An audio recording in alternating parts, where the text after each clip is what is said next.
Good day, sir. I am Decadet Kirk Isaiah Bilucas, and we are the Group 6. And let me introduce my fellow members, which is Decadet Makapur Brejave, Magarlito P. Jr., Navaja John Ray Nino G. So moving on, course is MTech 102, period Prelim, week 2, session 1, and our assigned topic is to report about mooring system design principles. Course outcome: to know the new terminology in the updated for the 4th edition of Mooring Equipment Guidelines, new terminology in the updated for the 4th edition of Mooring Equipment Guidelines. Learning outcome: at the end of the session, the student shall be able to determine Mooring Equipment Guidelines 4th edition, mooring system design principles, and preparation for arrival at port. Importance of the topic: so mooring a ship to a berth is a common function for the maritime industry. However, incidents that harm ship and terminal personnel still occur. This publication establishes recommended minimum requirements that will help ship designers, terminal designers, ship operators, and mooring line manufacturers improve the design, performance, and safety of mooring systems. So, Mooring Equipment Guidelines, 4th edition, Mooring System Design Principles. So, in this edition, the 4th edition has been extremely updated and addresses lessons learned from incidents, most notably from failures of HMSF, mooring lines, human-centered mooring designs, and human factors in mooring operations, new and in development regulation and guidance for the IMO on the safety of mooring, alternative mooring technologies, and how they can be incorporated into the design of mooring system both for ships and terminals. In essence, the new guidance addresses key questions raised by operators since the 3rd edition, which was published back in 2005. So, in this lesson, we can know what are, like for example, MBL, Ship Design Minimum Breaking Load,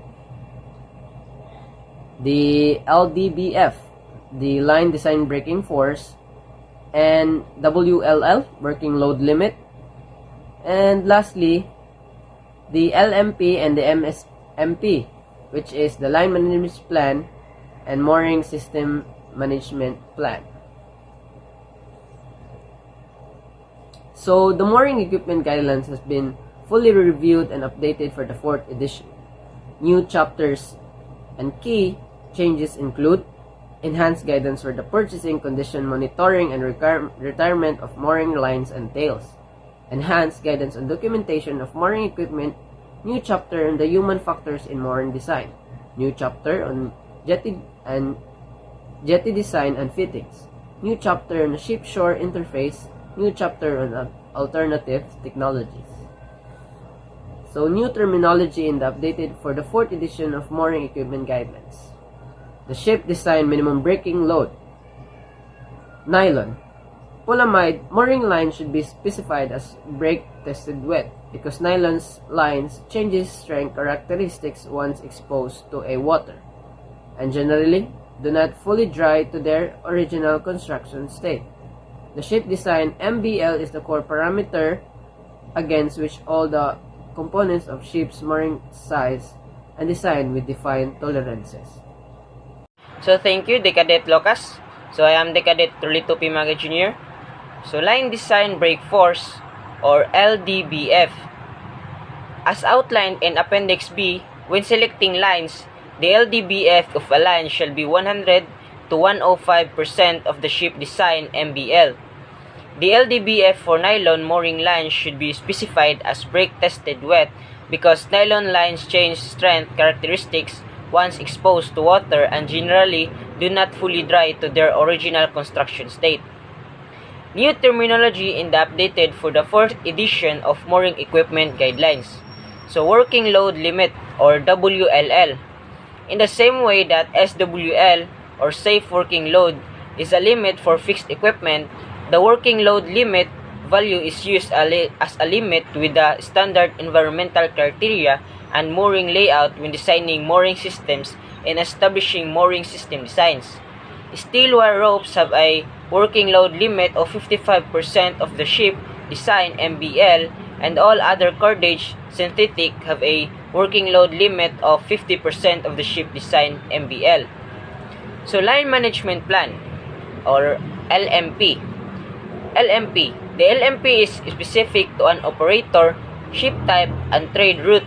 However, MAG4 gives general guidance on establishing a LMP. It is used to manage the operation and retirement of mooring lines and tails. The LMP also documents the requirements, assumptions, and evaluation methods used in determining the line retirement criteria.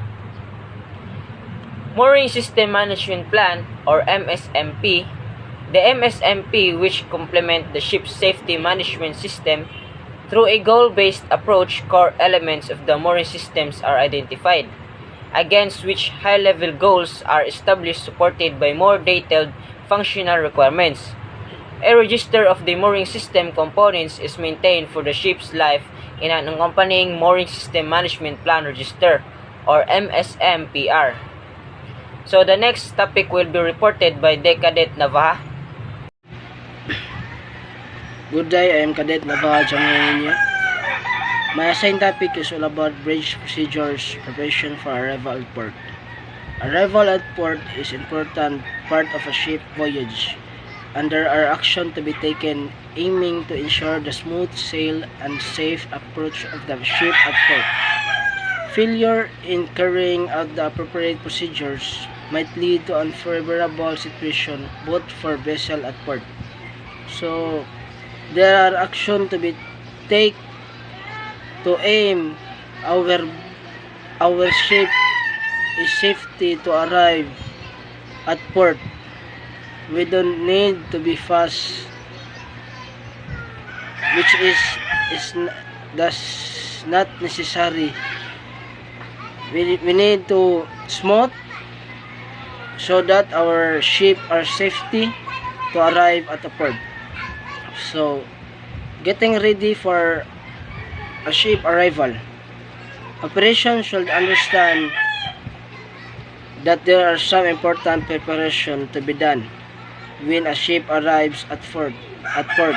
Such procedures are considered critical as there are a number of complexities involved and require both engine and deck departments to be prepared in order to enable safety for ship and crew.